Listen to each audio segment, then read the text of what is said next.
Hola, ¿qué tal? ¿Cómo están? Les saluda Lola Hernández y bienvenidos al espacio de Lola. El día de hoy, con una gran amiga y una profesional a la que admiro y respeto muchísimo. Ella es Elena Laguarda, es educadora en sexualidad humana, y estoy leyendo, y directora de Asesoría Educativa y Prevención ATI. Además, autora, coautora de no sé cuántos libros de sexualidad, de pornografía infantil, bueno, en fin, ahorita nos va a decir todas estas monerías que ella ha hecho, todas estas cosas tan fantásticas. Bienvenida, Elena. Ay, no, muchísimas gracias por invitarme. Un placer estar en tu espacio. No, qué padre. Y además un temazo, un súper tema que vamos a tener el día de hoy para hablar de cómo hablarles de sexualidad a los niños. Este gran tabú que tenemos, ¿no, Elena? Sí, ciertamente somos una generación que si tú preguntas a muchos de nuestra edad, si hablamos de sexualidad con nuestros papás, la respuesta sería que no hablamos con ellos, que fueron más bien secretos o que fueron temas velados y que ahora nos toca el gran reto de poder educar a nuestros hijos en sexualidad y poder abrir este tema. Además de que no es la misma educación que nos dieron a nosotros que la educación que necesitamos darle a nuestros hijos. Por poner un ejemplo, las redes. Nada más la existencia de las redes del Internet hace indispensable que la gran conversación de sexualidad sea con nosotros y no con esta caja mágica en donde pueden encontrar todo lo que quieran sobre sexualidad, pero de una manera a veces distorsionada o no tal vez con los valores que nosotros queramos transmitir. Entonces, ciertamente nuestros papás pudieron guardar silencio en muchas cosas, pero nosotros no podemos darnos ese lujo. No, ya no podemos, Elena. Además, corremos el riesgo de que incluso alguien más de su edad les hable de sexualidad cuando tienen la misma experiencia que ellos. Y fíjate que, bueno, tú sabes que mucha de la población que me sigue a mí, pues son familias que tienen hijos con autismo, con otras condiciones, y muchas veces me preguntan, bueno, pero ¿cómo le hablo de sexualidad? Yo digo, pero es que si ni siquiera les hablas a tus hijos típicos, ¿cómo les vas a hablar a los que tienen autismo, ¿no? Entonces, pues vamos a comenzar abordando este tema, Elena. Lo primero que yo te quisiera preguntar es, ¿y cuál es ese switch que nos tenemos que pasar los papás para comenzar a abordar este tema y por fin salirnos del closet? Yo creo que la primera es el concepto que tenemos de sexualidad como algo sucio, algo prohibido, algo malo.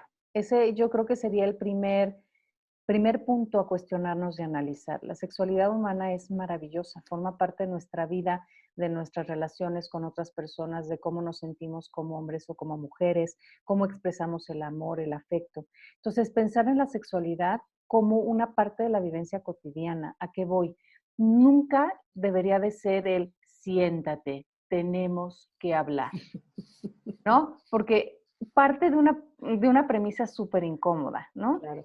Vas a decir algo prohibido, vas a decir algo que puede ser malo, vas a decir algo que tiene demasiada importancia. Entonces, no es la gran conversación.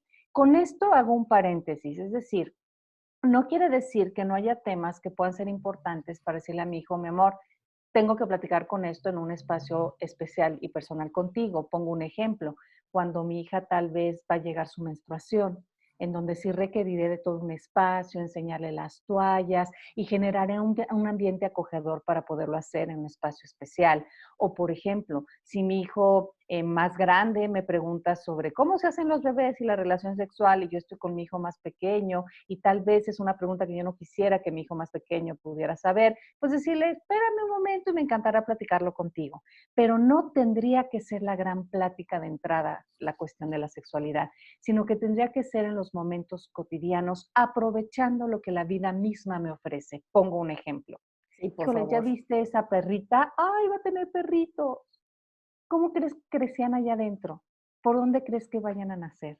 Mira, tu tía, el bebé, oye, ¿cómo crees que el bebé estaba adentro? Estaba escuchando, no estaba escuchando, qué es el nacimiento, el espectacular que podemos ver de tele en donde, o de repente que vamos manejando y vemos un espectacular y el niño dice, ¿por qué esa mujer está encuerada? Pues es justamente el momento para decir, oye, ¿tú qué piensas de eso? ¿Qué es público? ¿Qué es privado? ¿Qué sientes sobre que se utilice el cuerpo de cualquier persona en un espectacular? Es decir, aprovechar el chiste que le contó el amigo, la tía que hasta su propio nacimiento, todos los eventos para poder abordar el tema, con mensajes como claros y sencillos. Y para que sean claros y sencillos, yo creo que hay una premisa importante. Ujú. Tenemos que hablar siempre con la verdad. La verdad. Si yo no le digo a mi hijo la verdad, va a buscar la verdad en otro espacio. Claro. El mejor amigo, va a buscar la verdad en internet, e incluso un niño que me encantó divino, porque después de los talleres de sexualidad se me acercó y me dijo: oye, Miss, por favor, habla con mis papás porque mi mamá no tiene ni idea de cómo es que yo nací. Me trajo una cigüeña. Entonces, sí podemos hablar con la verdad. ¿Tenemos que Claro. decir toda la verdad? No, la verdad que va acorde a su edad. Ok. La verdad que es capaz de entender. Es decir, siempre le contesto con la verdad, pero no le doy información de más que no entre ni siquiera en su radar, sino información con la que pueda ir poco a poco conformando una verdad más grande, integrándola. Ahora, Elena, la gran pregunta de muchos es, bueno, ¿y en qué momento, a qué edad yo comienzo a hablar de sexualidad? O sea, porque las mamás piensan que hablar de sexualidad o los papás es sentarse y hablar de cómo nacen los bebés, pero hay veces que hay que hablar hasta del nombre de los órganos cuando eres pequeñito. Entonces, ¿cómo empezar? ¿Cómo empezar desde que ellos son pequeñitos e ir progresivamente avanzando? Desde que son bebés.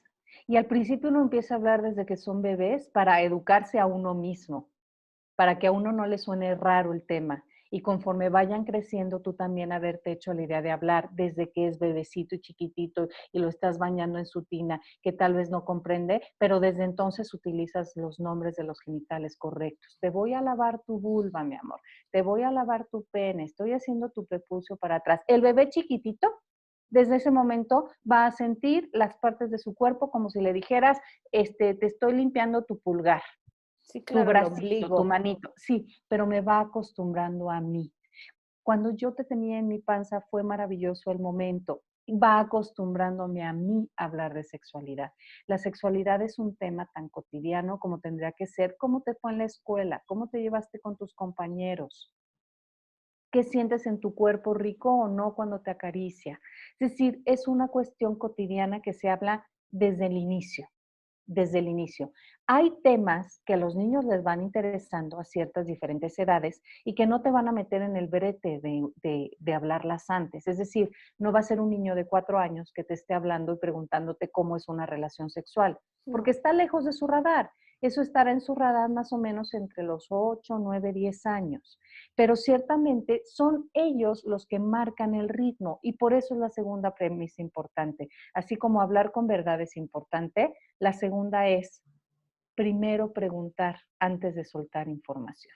Sí. Es un diálogo. Siempre estamos acostumbrados, yo no sé si te pasa, Lola, pero estamos acostumbrados como a que mi hijo dice, ¿y cómo se formaron las estrellas? Y ahí voy yo, no, pues es que mira, las estrellas son unos astros y a soltar información. Y la realidad es que esto no invita a que el otro haga su propio conocimiento. No, claro. La pregunta en cualquier tipo de educación y sobre todo en sexualidad es fundamental. ¿Tú qué crees? Y nos encontramos con respuestas maravillosas. Si un niño chiquito te dice, ¿cómo llegó el bebé ahí? No te está preguntando por la relación sexual, sino que Claro. tiene interés. Y tal vez si tú le preguntas, ¿cómo crees? Pues es que llegó porque Diosito lo mandó. Es su propia visión y el Claro. chiste es que conforme vaya creciendo a partir de preguntas, tú vayas generando el que él vaya llegando a los propios conocimientos. ¿Tú qué piensas de esto? ¿En dónde lo escuchaste? ¿Qué te imaginas? Y de lo que te contó tu amiguito, ¿piensas que es cierto o no? ¿Te sentiste cómodo o incómodo cuando te lo platicó? ¿Por qué si te sentías incómodo no pudiste decirle que no? Ah, qué bueno que te sentiste incómodo y pudiste buscarme para aclarar tu pregunta. Vamos a descubrirlo juntos. Esa es la tendencia. Claro. No es darle información, sino generar preguntas para que juntos lo ayudemos a llegar al conocimiento. Por supuesto, Esa y sería la segunda. esas preguntas nos permiten medir en dónde están ellos, ¿no? Medir Claro. qué saben, cómo lo saben, cómo les llegó la información, ¿no? Y desde dónde partir, porque entonces te hacen preguntas como de repente, ¿qué es sexo? Y tú puedes lanzarte con una explicación mareadora y lo que quiere decirte es, hombre o mujer. Sí, claro. Claro. Entonces, preguntar antes de hablar es fundamental de una manera respetuosa. No hay que hacerlo como juicio. ¿Quién te lo dijo? ¿Pero Claro. por qué lo dices? ¿Por qué lo piensas? No, de una manera que invita al otro a poder abrirse. Esa sería como la segunda premisa importante. Siempre Exacto. con la verdad, preguntar antes de hablar sería fundamental y acorde a su edad, con la información que necesita. Ahora, podemos ensayar en el espejo con las situaciones que nos cuesten trabajo. Si llega mi hijo que tiene 8 o 9 años y me pregunta, híjole, ¿cómo se hacen los bebés? ¿Qué le voy a contestar? Porque aparte, justo los niños hacen preguntas sobre cómo se forman los bebés, que en general es la pregunta que más a los papás les preocupa el cómo contestar, justo en una edad bien difícil. ¿Por qué lo digo como una edad difícil? Porque tienen un pensamiento muy concreto todavía a los 8 o 9 años. Están en la edad del guácala. A esa edad, si tú recuerdas a un niño que esté viendo televisión, donde vea que dos personas se dan un beso en la boca, guácala, qué ¡Ay, qué horror, no quiero ver, asco! ¿no? En la edad del guácala. Claro. Están en esta edad de entender las cosas por un proceso mecánico sin que entre en ellos todavía el deseo, entonces no entienden, por ejemplo, que una relación sexual se puede disfrutar o puede darse por amor, simplemente la ven como un evento reproductivo. Es más, a esta edad, cualquier niño, si tú le dices cómo es una relación sexual, te contestará, ah, ok, entonces tú lo has hecho 2 veces porque somos 2 hijos. Punto. Sí, Bueno, ya. a esa edad del guácala, por supuesto que la respuesta de tu hijo no va a decir, wow, ¿en serio así se hacen los bebés? No va a ser guácala, qué horror. Claro. Pero cuando un niño pregunta por la relación sexual, es que cognitivamente está listo para saberlo. Y se lo tenemos que decir antes de los 10 años. ¿Por qué? Porque a los 10 años empieza la pubertad y entra el deseo. Y cuando entra el deseo, entra otra connotación de lo que es relación sexual. Es mejor que la puedan analizar como algo natural, mecánico, orientado a la reproducción para que después se integre en la parte del erotismo. Y por el otro lado, tenemos un índice enorme de niños y de niñas que para los 10, 11 años ya encontraron pornografía sin querer. Y que la primera visión que la tienen es por la pornografía misma antes de tener una visión integradora con tus valores sobre lo que es la relación sexual. Incluso para hacer prevención del su contacto con pornografía, es importante que primero sepan de relación sexual para que puedas decir que esto puede aparecer en Internet y que Claro. pueden apagarle, pueden decir que no, porque es una cuestión distorsionada de la realidad. Claro, que sepan lo que es, que sepan lo que es. Y a ver, Elena, te voy a hacer dos preguntas. La primera es un ejemplo que me ha ocurrido con mamás y a mí me pasó cuando yo era maestra de preescolar. Pues los niños tienden a estimularse. Las niñas se meten la mano a la vulva y estaban, yo me acuerdo, o sea, sentadas a la hora del círculo, del circle time, sentaditas en el piso, piernas cruzadas y las manos, bueno, a todo lo que daban. Y las niñas más que los niños, porque a los niños les estorba el pantalón, no por otra cosa, sino porque les estorba el pantalón, ¿no? Entonces, muchas veces las mamás me escriben asustadas diciéndome, ¿qué hago? Se está tocando, ¿qué le digo? ¿Quiere decir que lo están abusando, que la están abusando? A ver, Elena, ¿cómo manejamos estas situaciones? Y te estoy hablando de niños que pueden tener entre 4 y 6 añitos de edad. Mira, O 3 y 6. el autoerotismo es un proceso natural en los seres humanos. Se le llama autoerotismo, antes se le llamaba masturbación. Se Uh-huh. cambió el nombre porque masturbación tiene una connotación negativa que significa en latín lastimar con la mano.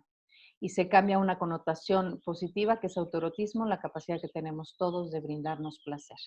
Ahora, aquí se me hace fundamental que podamos diferenciar dos cosas. Uno, la sexualidad del niño no es igual a la sexualidad del adulto. ¿A qué voy con esto? Los adultos tenemos deseo, los adultos tenemos ganas de compartir nuestro cuerpo con alguien o de llegar tal vez a un orgasmo o de tener sensaciones placenteras. Los niños no. Los niños solo sienten rico, sienten placer. Sienten tanto placer si yo hago aquí como en las terminaciones nerviosas de la vulva o el pene. Sienten rico, tan rico como si se chuparan el dedo. Para ellos tienen la misma connotación que tocar otras partes del cuerpo. La cuestión es que es una zona con muchas terminaciones nerviosas y justamente puedes ver muchos niños que lo hagan para bajar tensión. Generalmente hay niños que cada quien tiene su frecuencia. Hay niños que hay mamás que dicen jamás lo he visto tocar sus genitales Pues que no lo hayas visto no quiere decir que cuando estaba en la noche metiera la manita para quedarse dormido igual que se chupaba el dedo, o niños que lo hacen más frecuencia en momentos en que se sienten estresados, por ejemplo. Entonces, primero, saber que el niño toque sus genitales es absolutamente esperable. Y no Ahora, es de, no se toque ahí, no se toque ahí. no, porque aparte su cuerpo es bueno, su cuerpo es placentero, él es bueno, es placentero, mucho de su identidad está ligado a cómo percibe su cuerpo. Entonces es importante que no mandamos mensajes sobre partes sucias del cuerpo o sobre que eres sucio por tocar partes que te pertenecen. Pero sí podemos mandar y empezar a mandar límites. ¿A qué voy? Si el niño tiene 3 años para abajo o la niña, no hay nada que hacer más que distraerla. Si la niña está tocando sus genitales, pues le pones un color enfrente, vamos a dibujar o vamos a hacer otra actividad, porque no te va a entender nada más. Exacto. Si el niño o la niña ya tiene a partir de 4 años, ya podemos empezar a mandar mensajes que aparte harán prevención de abuso sexual. Mensajes como, mi amor, hay partes de tu cuerpo que son públicas y privadas. Tu pene, tu vulva son privadas, mi amor. Es algo que no podemos tocar en público. Por ejemplo, mi nariz a la vista puede ser pública, pero yo no me puedo meter el dedo en la nariz en público. Son cosas que se hacen en privado. ¿Cuál es un lugar privado? Tu cuarto es un lugar privado. El baño es un lugar privado. Claro, el baño No de tu puedes, casa. de tu casa. Sí, No muy puedes tocar importante. tu vulva, no puedes tocar tu pene si no es un lugar privado. Y tiene que ser con las manos limpias. ¿Por qué? Porque tus ojos, tu boca, tus genitales, es decir, tu pene o tu vulva, son bien sensibles. ¿Qué pasa si te tocas los ojos con las manos sucias? O te metes las manos sucias en la boca. Igual con tus genitales, son 3 partes del cuerpo que si tocamos tenemos que tocar con las manos limpias. Eso es todo. Ahora, si mi hijo no deja de tocarse compulsivamente los genitales, todo el tiempo lo hace con angustia, tengo que ver qué está pasando. Y pueden ser muchísimas cosas que tengan que ver con que es alérgica al jabón que utilizo yo Sí, para lavar su claro. ropa. Sí, sí, puede tener Hasta, unas ronchitas ahí abajo porque se tiene una infección, o sea, lo que sea, ¿no? A veces yo les digo a los papás, vayan, llévenlo al pediatra si no ven nada. O sea, vamos a incluso empezar por ahí. te pongo un ejemplo, me pasó con una chiquita que no escuchaba bien, era hipoacústica, no lo había notado y ella se había vuelto experta en leer labios y los perfectamente los leía en español. Pero cuando tomaba la clase de inglés en el dictado de vocabulario, entraba en tal grado de angustia por no poder leer que recurría al autorotismo. Es decir, el autorotismo no es malo en sí, pero puede ser reflejo de que algo le pasa a tu hijo, pero repito, cuando es de manera compulsiva, con angustia, que ya está en edad de entender los mensajes y no deja de hacerlo. Ah, bueno, entonces sí, busquemos la causa, que puede ser hasta la tristeza infinita que tiene de un conflicto familiar. O sea, hay muchísimas causas, hasta con otras cuestiones, la posibilidad de un abuso sexual. Pero en edad preescolar es absolutamente normal que los niños toquen sus genitales. Exacto. ¿Y qué pasa más grandecitos? Ya, por ejemplo, en la primaria, después de los 7 años, ya no existe tanto este autoerotismo, ya no es... Existe igual el autoerotismo, pero hay algo que hace que no se dé en público y es la entrada del pudor. El pudor es esta vergüenza que sentimos cuando alguien nos ve desnudos o cuando vemos a alguien desnudos. Los niños ya tienen pudor. Entonces ya es justo la edad en la que no se van a desvestir en frente de sus amigos, que estaba mi mamá con la toalla para que nadie me vea. Y por eso siguen teniendo autoerotismo, pero ya no en lugares públicos. Perfecto. Ahora, vamos a hablar de la pubertad, que ahí es cuando las cosas se ponen ya más color de Interesante. hormiga, más intensas, si no, nunca hablamos el tema anteriormente, ¿no? Llegamos a la pubertad y entonces ya ni siquiera te quieren oír hablar de estos temas. Ya no quieren. Entonces, ¿cómo los vamos a abordar? Sobre todo en esta prevención, lo que bien acabas de decir, de mirar pornografía, de mirar todas estas imágenes que pueden ser que te pueden distorsionar toda tu comprensión de lo que es la sexualidad. Yo creo que ahí serían 2 cosas importantes. La primera es saber que nunca es tarde. Siempre es una oportunidad para tener conversaciones y reparar cosas que no he hecho en el pasado.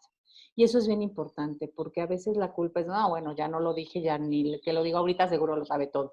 Sí, podrás saber del libro, de internet del amigo, pero necesita escuchar tus valores, necesita escuchar tu opción de vida, necesita esta ser una oportunidad para que tú puedas tener una relación más estrecha con él y enfrentar los retos que vengan de todo tipo en el futuro. Esa es la primera.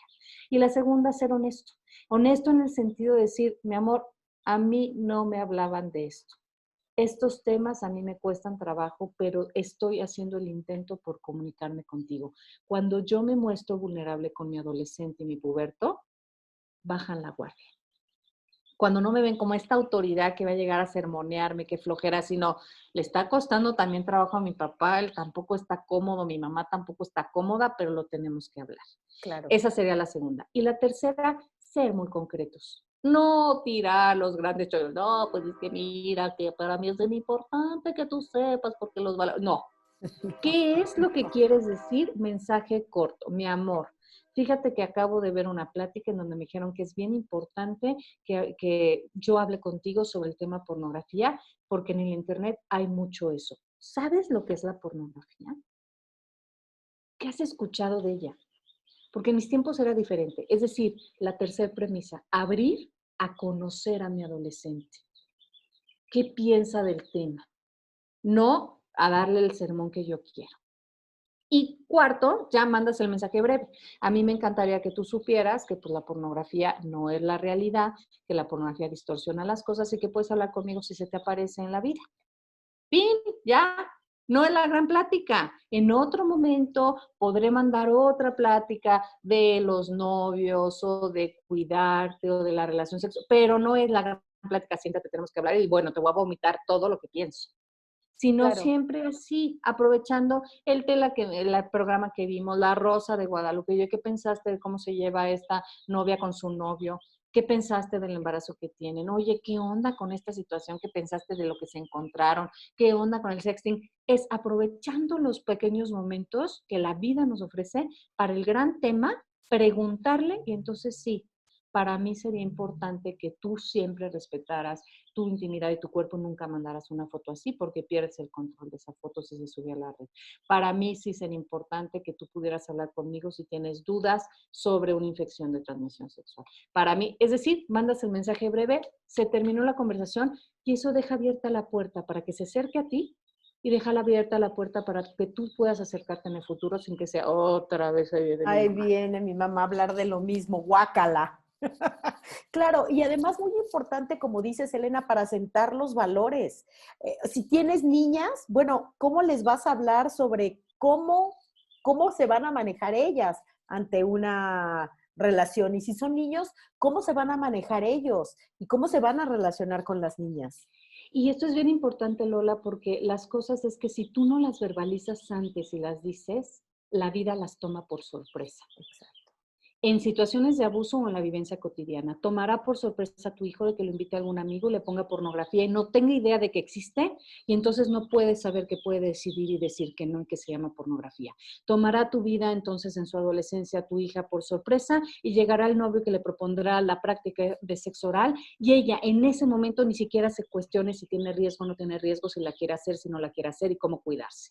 La vida los toma por sorpresa si no los blindamos con información y herramientas para pensar qué quiero hacer, qué me ha dicho mi mamá. Y puede ser que tome una decisión completamente diferente a la tuya valoralmente, pero será en conciencia. Exacto. Fíjate, ahorita que estás mencionando, por ejemplo, el tema de sexo oral, de autoerotismo, pero ya estamos hablando de la etapa Adolescente. preadolescente y adolescente, que Sí, ya son dos temas sí. muy importantes que además allá afuera, bueno, tú lo sabes, ¿no? Mejor que nadie, Elena, todo lo que está ocurriendo al respecto. Entonces, se les habla, por ejemplo, del autoerotismo, se les habla también de el sexo oral antes de que ellos pregunten. Se habla de todo. De todo. La cuestión es cómo. Es decir, no es lo mismo, por ejemplo, que yo diga, mi hija ya empieza a tener un novio y diga, híjole, pues tengo que tener la gran conversación porque ya los veo con unos besotes bien entrados. Ya los veo ahí. Entonces, que yo llegue y diga, hija, me está preocupando muchísimo, dime, tú ya lo hiciste, mijita. No, uno, nunca hacerlo personal. Pero sí decir, oye, mi amor, sí, ¿sabes qué? Que estuve viendo esta cuestión de las infecciones de transmisión sexual. ¿Sabes qué son? Pues mira, hay virus, hay bacterias, como cuáles conoces, pues VIH, tal. Oye, ¿sabes cómo se transmiten? Pues fíjate que una de las formas en que se transmiten es el sexo oral. ¿Sabes qué es el sexo oral?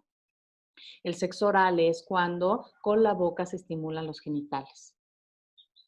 Y puede ser que la respuesta sea, guácala, yo jamás haría eso. Mi amor, tienes toda la razón, tú tienes que en la vida decidir qué sí es para ti, qué no, y si tú dices guácala, no es para ti.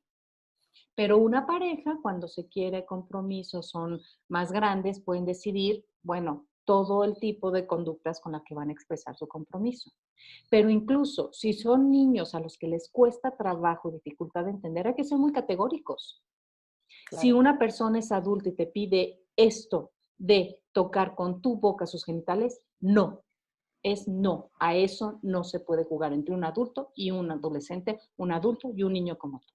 Tenemos que ser muy claros en parámetros entre más pensamiento concreto tengan nuestros hijos. Claro, y evitar también el abuso sexual de esa manera. Sí, así es. ¿Por qué? Porque muchas veces se van por lo gratificante que pueden sentir de sensación corporal antes de pensar entonces que eso es abuso o que eso está mal. Claro.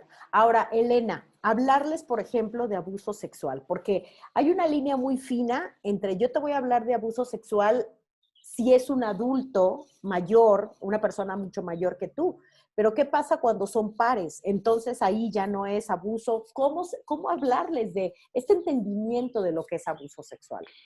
El abuso sexual se tiene que hablar desde que son chiquitos como un abuso de poder. El abuso sexual entra de muchos otros tipos de abuso que hace que si hablamos de muchos otros tipos de abuso sea más claro este. Es decir, cuando una persona que tiene más fuerza, una manera más madura de ver la vida, o tiene más edad, o tiene más experiencia, alguien con mayor poder, que se aprovecha de alguien que tiene menor poder para obligarlo a hacer algo que no quiere, o que lo dañe, o que lo lastime. ¿Qué tipos de abuso hay? Verbal. Cuando lastimo tus emociones a partir y usar mis palabras. Físico, cuando te lastimo físicamente. Cuando te obligo a hacer algo que no es para tu edad, como por ejemplo ver una película de terror de grandes, es un tipo de abuso. ¿Ok? El abuso se puede dar entre personas de la misma edad, pero cuando uno siente que tiene el poder o lo tiene por diferentes razones. Ese es el tipo del abuso. El abuso sexual es un tipo más de abuso que muy poquitas personas viven o muy poquitas personas ejercen. Pero hay que hablar de él por si acaso. Claro. Y lo muy importante para hablar de esto con los niños y con los adolescentes es no generar paranoia. No es aguas, cualquier persona te puede hacer daño. No, más bien desarrollar habilidades. Mi amor, ¿qué pasa si alguien te pide algo que te hace sentir incómodo? ¿Qué pasa si es algo ilógico? ¿Qué pasa si es con una diferencia de edad muy grande? ¿Qué sí podemos hacer con una diferencia de edad grande? ¿Qué no? Diferencia de edad grande, ¿nos podremos sentar a jugar parcasé? Sí. ¿Un juego de mesa? Sí. ¿Un partido de fútbol? Sí. ¿Una persona más grande te podría invitar a una fiesta de adultos? ¿Ofrecerte alcohol? No. ¿Tratarte como si fuera su novia o su novio? Tampoco. Claro. Ayudarles más bien a enmarcar y a desarrollar habilidades. Y siempre dar la vuelta a la paranoia. En lugar de aguas, cualquiera te puede hacer daño, es en la vida siempre tenemos un adulto confiable que nos escucha, nos cree y nos ayuda. ¿Quién es tu adulto confiable en la escuela? Yo puedo ser tu adulto confiable si necesitas algo. Irles generando parámetros de acuerdo a la edad para identificar, resistir y relatar si hay la posibilidad de un abuso. Claro. Fíjate, Elena, en el caso de personas, por ejemplo, con autismo o con alguna discapacidad en donde a lo mejor la comunicación verbal es limitada, muchas mamás de repente me preguntan, oye Lola, ¿es importante que yo le enseñe a mi hijo cómo, cómo ejercer su autoerotismo o no? ¿No? Y a veces eso es muy difícil, porque son adolescentes, quizá pueden estar teniendo, o son incluso a veces ya adultos jóvenes que quizá están teniendo estos altos niveles de ansiedad, porque claro, la parte de la sexualidad conlleva una energía liberadora. Entonces, ¿cuál sería tu comentario al respecto? ¿De se les enseña o no se les enseña? Mira, el autoerotismo no es algo que se tenga que enseñar per se, porque es algo que se descubre. Y tenemos muy limitada esta visión de que el autoerotismo entonces tiene que ser como el niño que toca sus genitales por fuerza. No necesariamente, el autoerotismo se puede vivir y vivenciar desde tocar diferentes partes del cuerpo y la fantasía que se genera alrededor de eso y el placer que se tiene para poder llegar incluso a un orgasmo. Entonces, no es algo que tengas tú que enseñarle. Mira, tocas tu mano y la pones ahí, tocas tus genitales y sientes rico. Es algo que él va a descubrir en su propio cuerpo. Lo que sí tienes que hacer es poderlo permitir y poderlo permitir en lugares privados que no lo pongan en riesgo de exposición frente a otras personas. Fíjate, esta palabra de autoerotismo me gusta porque es increíble cómo cambia el sentido en la parte de sexualidad. O sea, lo estoy oyendo ahorita y es impresionante. No hay nada que ver entre masturbación y autoerotismo, o sea, nada que ver. Le cambias todo el sentido a la acción, todo el sentido. Ahora, Elena, vamos a suponer, tengo mi chico, mi chica, y pues resulta que ya están viendo pornografía o ya han visto pornografía. ¿Y ahora cómo abordamos este tema con ellos? Mira, si lo cachas en el momento en que está viendo pornografía, algo que es bien importante es que, uno, respires, te tranquilices y dos, no trates de indagar qué es lo que acaba de ver con él en la pantalla. Sí puedes decirle, retírate de la computadora, déjame ver qué es lo que estás viendo y en otro momento que se vaya. ¿Por qué es importante que tú veas antes lo que vio? Porque de pornografía a pornografía. Y lo que es importante es que sepas si fue pornografía con violencia, si fue pornografía ilegal, si fue pornografía de la más ligerita que hay, qué fue lo que vio para que puedas ayudarle. Cuando tú puedas hablar con él, algo que es importante es que te pongas de acuerdo, si tienes pareja, con tu pareja, para que tengan y hagan un frente en común. ¿Qué mensajes vamos a mandar? No sirven mensajes como, ya se te arruinó la vida, ¿no? Qué horror. Pero tampoco mensajes como, ay, todos los hombres lo ven, hombre, ya era hora que te lo encontraras. No. La pornografía es una cuestión que los adultos tienen derecho y tienen la posibilidad de elegir si ven o no ven, porque ya tienen completo su desarrollo. No es para la vida ni la vivencia de niños o adolescentes. Y lo que es importante ahí es que puedas indagar qué piensa y qué dudas le quedaron de lo que vio. No en el sentido de qué sentiste cuando la viste, no hagas esa pregunta, pero sí él, oye, vi el tipo de pornografía que viste y me llamó mucho la atención, que pues era pornografía en donde era bastante violenta. Claro. ¿Qué piensas de lo que viste? Oye, en la vida real la sexualidad no es así, hay consentimiento mutuo, es una cuestión de amor o de compromiso. Claro. Entonces, ayudarlo a ir interrogando más los discursos que hay detrás de la pornografía. Oye, ¿qué onda? Sí, mamá, es que fíjate que me llamó muchísimo la atención porque ella gritaba. Oye, tienes toda la razón, nada tiene que ser algo en donde el otro salga lastimado. Y que le queden claro 3 mensajes. 1, no es real. Lo que viste no es real, es una actuación. 2, puede distorsionarte y generarte muchos sentimientos a la vez. Al mismo tiempo que sentiste asco, también sentiste curiosidad y también sentiste excitación. Y por eso confunde la pornografía. Claro, claro. Y a todo esto hay un libro del que tú eres coautora. Por favor, danos la información del libro y dinos en breve de qué va ese libro, Elena. Ese libro justo que trata de la problemática de la pornografía se llama A un clic de distancia. Y justo lo que trata es eso, darles estrategias a papás, a mamás, educadores, de cómo abordar el tema con niños. Entonces viene con mensajes muy claros y con estrategias muy claras para desarrollar habilidades de los 4 años en adelante. Claro. Es de Ediciones Urano, lo pueden bajar en línea porque está justo como para bajarlo tal cual como libro en línea. Y sirve como para tener muchísimas herramientas para hablar del tema de los medios digitales con nuestros hijos. Exactamente. ¿No? Y qué importante, Elena, porque muchas veces uno como mamá, como papá, piensas que tus hijos jamás han visto pornografía. Pues a lo mejor en tu casa no, pero van a la casa del amigo o de la amiga y tú no sabes lo que están viendo allá. Tú no tienes control. No, por eso es importante poder hablar del tema, para que si se le encuentran sea con los lentes de la visión que tú le pudiste dar, que pueda protegerse al respecto, que pueda hablar contigo, es importantísimo y fundamental que hablemos de esto antes de que la pornografía llegue a su vida.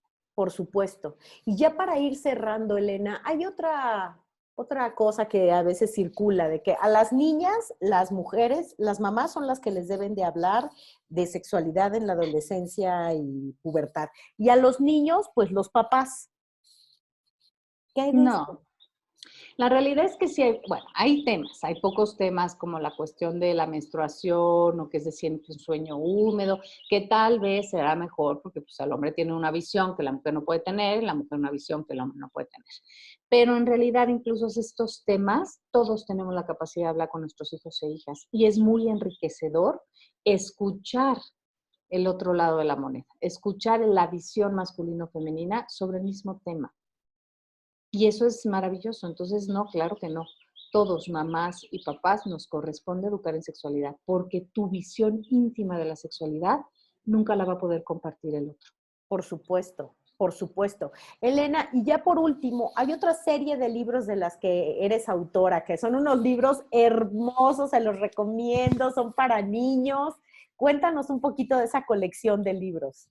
Sí, tenemos la colección justo de mensajes de habilidades para la prevención del abuso, todo tipo de abuso, incluyendo el sexual, y que habla de problemáticas a veces difíciles de resolver con los niños y con las niñas. Es la colección de Ati, el dragón de las estrellas. Y sí, hay 5 libros más bien, que hablan y abordan este tema. Y también hay un libro que se llama Álbum de Familia, que trata sobre el tema de adopción. Y en ese libro en específico es un libro que le serviría mucho porque también se narra la historia de cómo se hacen los bebés. Y viene con una guía justo para ver qué mensajes, en qué edad le voy mandando de cómo es que se forman los bebés y la relación sexual. Ese saca de muchísimos apuros. Elena, estos libros pueden ver la información las personas a través de la página web de sexualidadati.com. Bien. Sí, ahí están todos los libros. Perfecto. Bueno, pues no se angustien porque yo aquí abajo del video les voy a dejar las ligas de acceso para que busquen la información de la que nos está hablando Elena, para que busquen los libros, para que si necesitan entrar en contacto con Elena o con su equipo, que tiene un fantástico equipo de personas especializadas en educación de sexualidad, pues se contacten. Elena, muchísimas gracias. ¿Cuánto? Hasta tomé nota de algunas cositas ahí que aprendí el día de hoy, como esta parte de autoerotismo, que yo la había escuchado, pero hoy por hoy digo, ¡wow! Es una palabra revolucionaria porque lo que invita es apropiarnos de nuestro propio cuerpo. Claro, que defínela de nuevo. Dijiste, autoerotismo es la capacidad de darnos placer a nosotros mismos. Claro. Y esta cuestión es bien importante porque apropiarse del cuerpo es una herramienta fundamental para asumir los actos que vivo con él. Claro, por supuesto. Por supuesto, nos hacemos responsables completamente de nuestro cuerpo en lugar de tener que responsabilizar a otros del placer o de la insatisfacción que puedo yo sentir. Sí. Qué bonita, me gustó la frase, queda anotada. Perfecto. Elena, muchísimas gracias por esta conversación y muy pronto te vamos a invitar porque hay otro temita por ahí que queremos platicar contigo. El que quieran, yo feliz de estar en tu espacio, Lola. Perfecto. Pues gracias a todos los que nos escuchan. Esta es Lola Hernández en el espacio de Lola y los espero en nuestra siguiente entrevista. Los invito también a que visiten mi página web www.lolahernandez.org. Que tengan un hermoso día.